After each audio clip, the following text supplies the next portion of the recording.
Hello everyone, this is Godzilla 1964 here again. As you can see behind me, we are currently having a bit of a snake problem. Oh my god, somebody help get this thing off of me.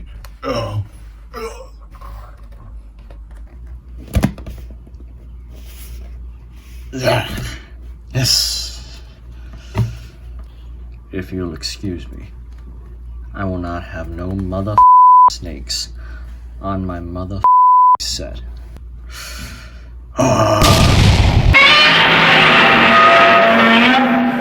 How's it, Godzilla fans, toy collectors, Godzilla toy collectors, kaiju fans, and just general people of YouTube? This is Chanzilla 1964 back here again with another figure review. We're thankfully back to the single figure reviews, and today we have Manda, the last of the Singular Point Godzilla figure line from my movie monster series up until now, and now is June 7th, 2021. But let's just jump right in on the detail, because this is most likely going to be our shortest figure review yet. So detail wise,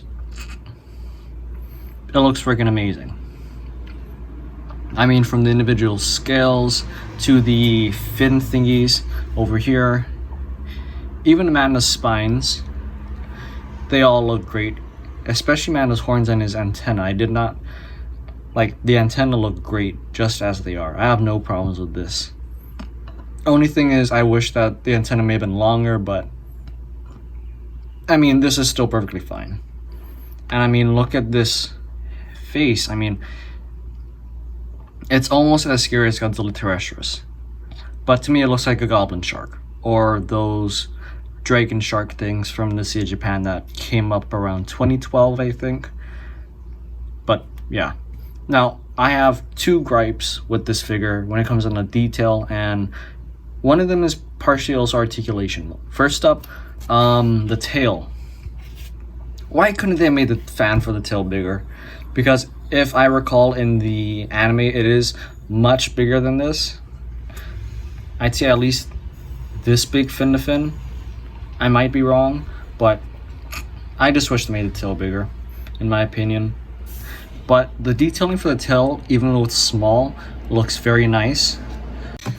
The other thing I have with Bandai is, this Manda, is his arms. Now, I know that Bandai doesn't sculpt, make small arms a separate piece of the body as a, here's a good example. With the Shin Godzilla Form 3 and his turkey arms. I know that Bandai doesn't do it, but these arms are a good size to that, to have done that. But these arms are a good size where they could have sculpted it as a separate part of the body to make it look it's like outreaching, like this Kamakuris figure. I know, the body size, Mando's body size is much bigger, and they still managed to put Kamakuris's scythe, his appendage here, as a separate piece of him, which would have been nice to have been on the Manda.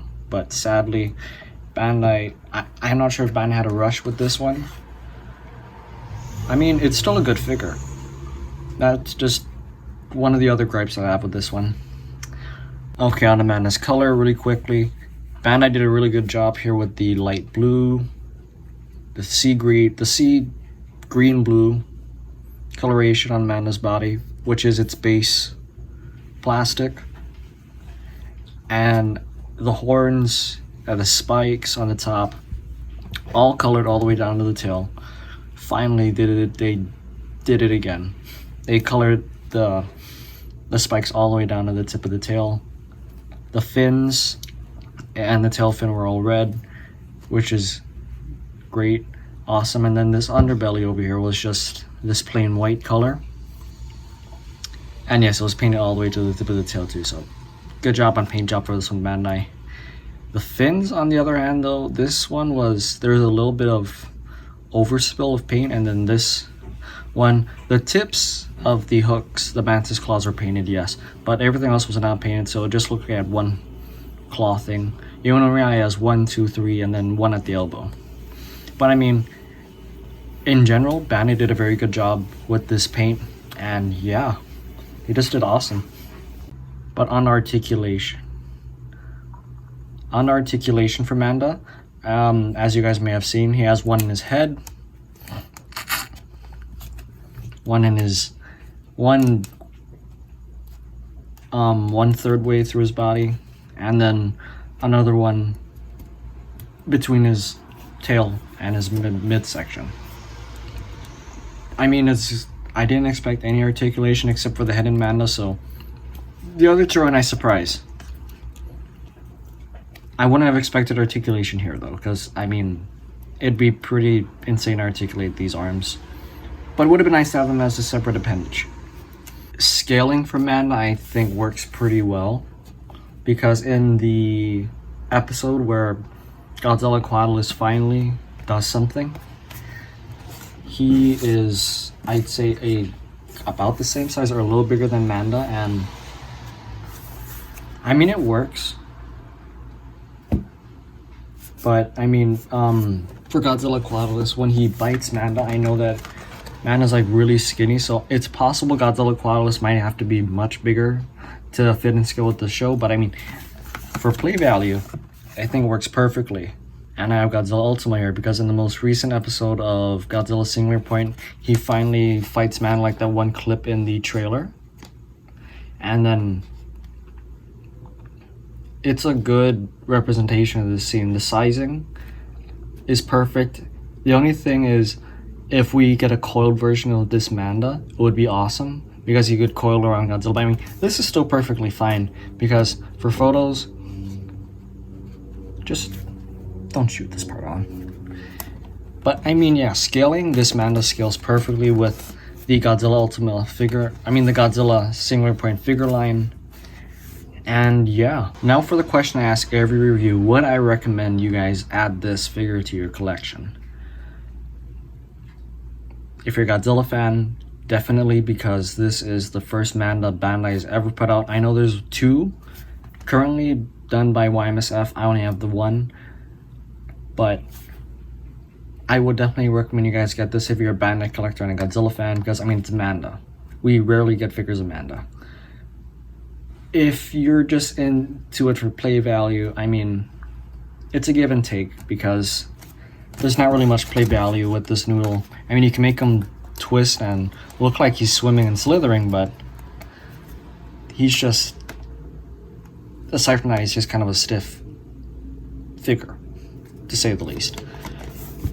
But I mean, it's a give and take with play value. If you're fine with this, like I am, I would say for sure get it.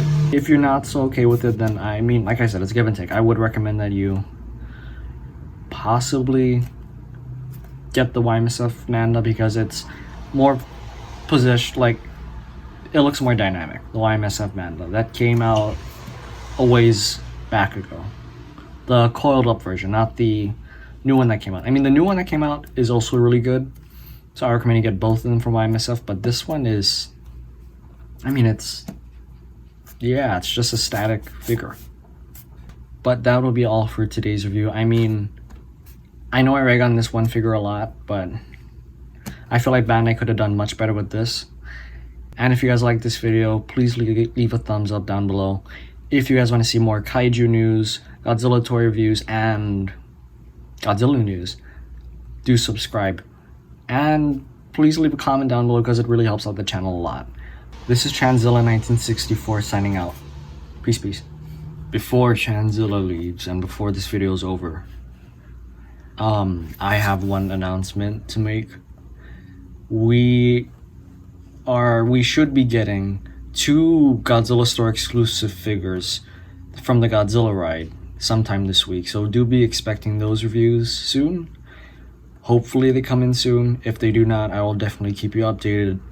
But yes, also, has anybody seen that snake around? Because we are not done with our business, and I know it's around here somewhere.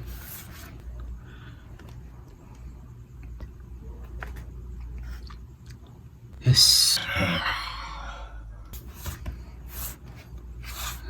You brought a friend. God damn it.